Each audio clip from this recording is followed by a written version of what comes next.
ಫ್ಯಾಮಿಲಿಗೆ ಬೇಕಾಗುವಂಥ ಐಟಮ್ಗಳನ್ನು ತರಿಸ್ತಾನೆ ಇರ್ತೀವಿ. ಇವತ್ತು ಕೂಡ ಒಂದು ಅನ್ಬಾಕ್ಸಿಂಗ್ ವಿಡಿಯೋ ಜೊತೆ ಬಂದಿದ್ದೀನಿ. ಮೊದಲನೇದಾಗಿ ಇದು ಒಂದು ಮಾಯ್ಶ್ಚರೈಸರ್. ಇದರ ಒಂದು ಚಿಕ್ಕ ಟ್ಯೂಬನ್ನು ಆಲ್ರೆಡಿ ಖಾಲಿ ಮಾಡಿದ್ದೀವಿ. ನಾರ್ಮಲಿ ನಮ್ಮ ಮನೇಲಿ ಖಾಲಿ ಆಗೋದಿಲ್ಲ ಈ ಥರದ ಐಟಮ್ಸು. ಬಟ್ ಇದು ಇಷ್ಟ ಆಯಿತು ಎಲ್ಲರಿಗೂ, ಅದಕ್ಕೆ ಮತ್ತೊಂದು ತರಿಸಿದೆ. ಅದು ವಿತ್ ಕೊಜಾಯಿಕ್ ಆ್ಯಸಿಡ್ ಇರುವಂತಹ ಮಾಯ್ಶ್ಚರೈಸರು. ಇನ್ನೊಂದು ಈ iron box. It is similar to what we have ನಾವು, ಬಟ್ ಅದರ ವಯರಿನ ಕವರಿಂಗ್ಸ್ ಎಲ್ಲ ಹೋಗಿತ್ತು ಹಳೆದ್ರದ್ದು. ಹಾಗಾಗಿ ಸೇಮ್ ಬೇಸ್ ಮಾಡಲ್ಲು, ಏನು ವಿಶೇಷ ಏನೂ ಇಲ್ಲ, ನಾರ್ಮಲ್ ಐರನ್ ಬಾಕ್ಸು, ಅದನ್ನು ತರಿಸಿದ್ದೆ. ಇನ್ನು ಈ ಕವರಲ್ಲಿ ಆ್ಯಕ್ಚುಲಿ 2 ಐಟಮ್ ಇದೆ. ಒಂದು ದೊಡ್ಡ ಬಾಕ್ಸಲ್ಲಿ ಒಂದು ಪ್ಲಾಸ್ಟಿಕ್ ಐಟಮ್ ಇದೆ. ಅದನ್ನು ನಾನು ಮುಂದಿನ ವಿಡಿಯೋದಲ್ಲಿ ತೋರಿಸ್ತೀನಿ, ಯಾಕೆಂದರೆ ಅದನ್ನು ಅಸೆಂಬಲ್ ಮಾಡಬೇಕು ಓಪನ್ ಮಾಡಿಬಿಟ್ಟು.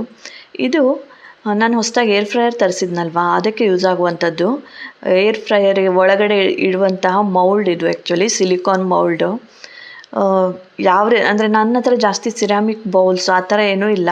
ಈವನ್ ಗ್ಲಾಸ್ ಕಂಟೈನರ್ಸ್ ಕೂಡ ಕಡಿಮೆನೇ. ಅದಕ್ಕಾಗಿ ಪೇಪರ್ ಬದಲು ಇದನ್ನು ತರಿಸಿದ್ದೀನಿ.